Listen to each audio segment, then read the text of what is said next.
Conducted by the Enforcement Directorate, more than 45 litres of unlicensed liquor were recovered from the premises of Harjeet Singh and Jyoti Awasthi. A state excise team has arrived at the residence and further legal action is currently underway. So raids being conducted, Brian Thomas, at Harjeet Singh and Jyoti Awasthi's premises by the Enforcement Directorate. We are learning more than 45 litres of unlicensed liquor has been recovered from there.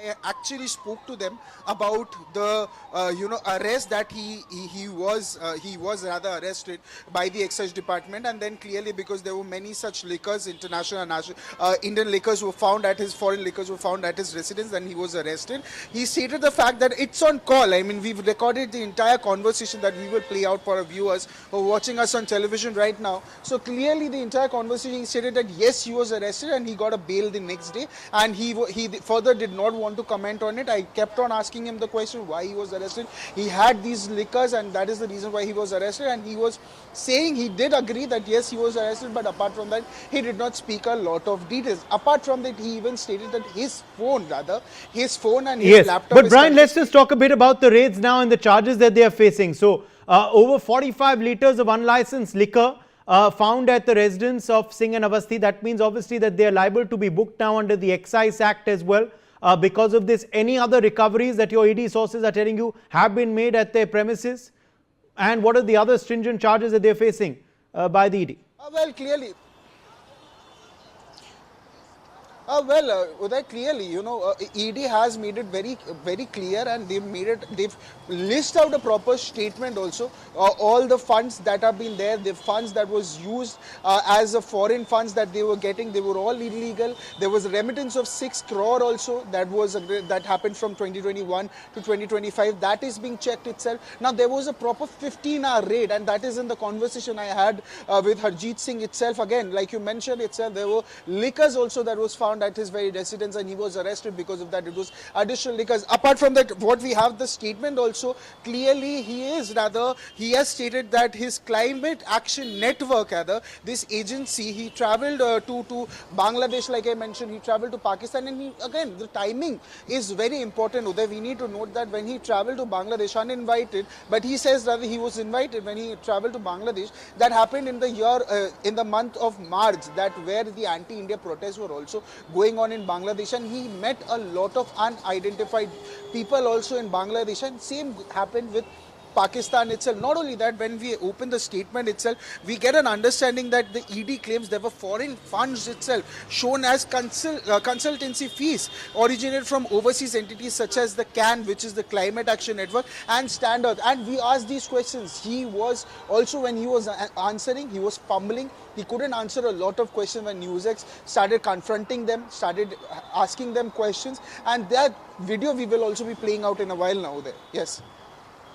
Absolutely. Let me also, in fact, join now Ambassador Gauri Shankar Gupta, former diplomat. What do you make of this sensational trail emerging, Ambassador Gupta? How this foreign entity was trying to put money into an Indian firm on the garb of consultancy fee, but actually for lobbying for a treaty. Good afternoon. You see, this is a very important issue. There are 4 or 5 issues come out of this. One is you open an NGO and start getting foreign funding and misuse those funds against our own country. Now, this is not the first case, but there are many cases that the so-called climate activists have been using funds from foreign countries, and they are in the past have been stopping a lot of projects in India, and now they are propagating certain new ideas. Now, this idea of fossil fuel non-proliferation treaty is again a very malignly designed idea, because there are already negotiations under Paris Treaty that the countries will gradually reduce the fossil fuel emissions, and we are committed to bring them to zero by 2070. So this kind of new ideas which are being floated by certain Western powers and certain Western NGOs are again a thing to trap India into an energy crisis. We are already having problem because of the supplementary tariff imposed by President Trump on our Russian imports. And now this kind of ideas that you should stop using fossil fuel completely, that is to paralyze our economy and our economic development. The Western countries have already polluted the environment, done whatever emission was needed to be done using fossil fuel for almost 50, 60 years after the Second World War.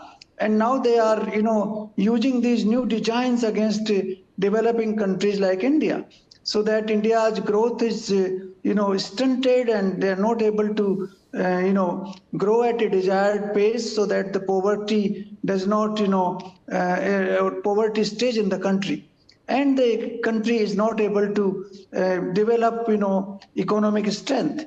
Now, these are people who do not understand perhaps the implications. They fall prey to small payments from these NGOs, and they start raising these issues. Now, his travel to Bangladesh and Pakistan are also somewhat suspicious, because these are the two countries which are absolutely, sort of, as of now, enemy countries for India, and they do not wish India a good future. So traveling to those countries, meeting people there, shows that he has certain designs in his mind which are basically anti-Indian. Yes. So I would surmise that this kind of activities must be curbed. ED should take action, but at the same time, the Home Ministry should also take action against the inflow of foreign funding by such NGOs. Okay. Let me, in fact, also now quickly bring in RVS Mani, former Under Secretary, Ministry of Home Affairs. RVS Mani, now the ED, of course, will uncover this money trail as well. The task cut out, but already it seems that the preliminary work has been done by the agency. Indeed, actually, my previous speaker, Learned Ambassador, has covered the almost absolute canvas of the entire problem. But having said that, see, basically, if you recollect, some NGOs did not apply for extension of FCRA registration in in 2024, because the measures are continuously being made stringent, the compliances are getting stringent. Having said that, some still are continuing to go there, and that is one of the reasons that, say, FCRA indeed is a very big challenge to Indian security.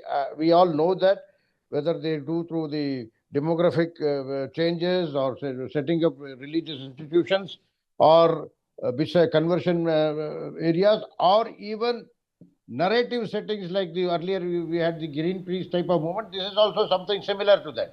Having said that, there is a sustained basis, sustained attempt to force India's hand, disrupt, I would call it, it is not only breaking India, it's a disrupt development plan of the vested interests which is being carried out in India. As Ambassador Gauri Shankarji pointed out, that to disrupt our development, the pace of development has started galloping since last 10 years. And that needs to be disrupted, otherwise we are challenging the West, we are seeing them in their eyes. This is one of the basic larger agenda. So to create these type of disturbances and going to Pakistan, you do not go to Pakistan and ask them to stop for non-fossil fuel, because they don't have the technologies and everything. What are they trying to propagate? So it is a total mismatch. Similarly, going to Bangladesh, do they have it?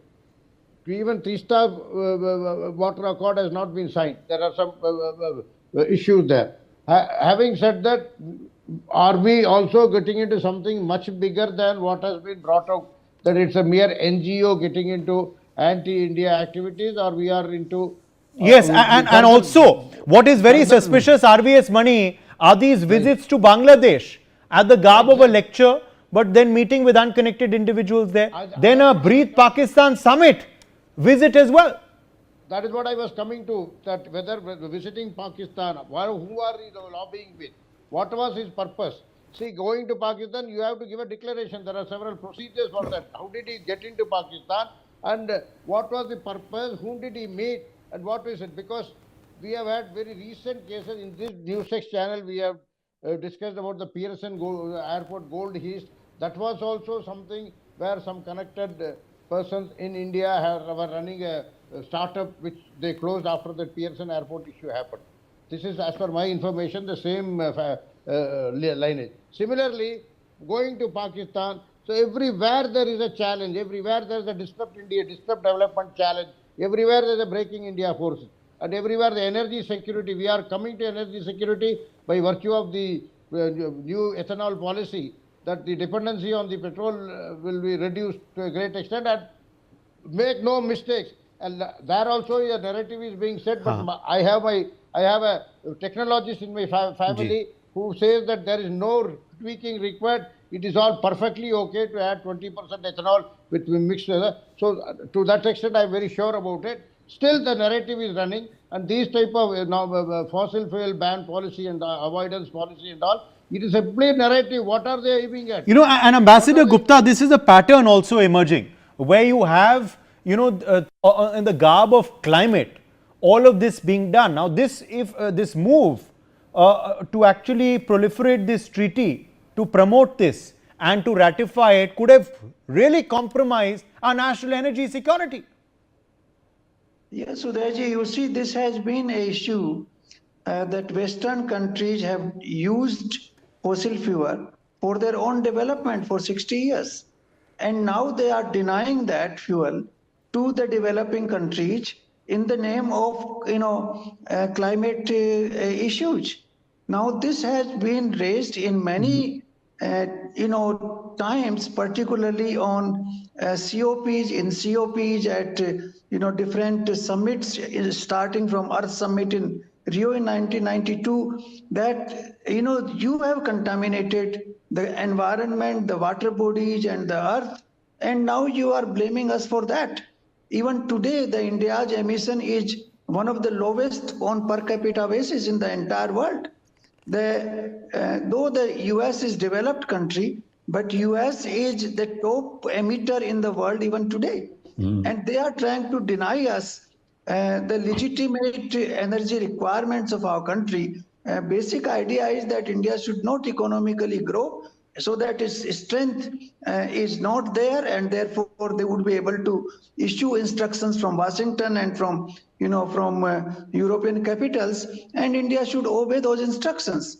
And that will not be possible once our strength grows and we become an economically formidable country. And that is the whole purpose. Whole purpose is to deny us economic strength, and that is achieved through all kinds of curbs on energy supply, because energy is the most important requirement today for any country to develop economically.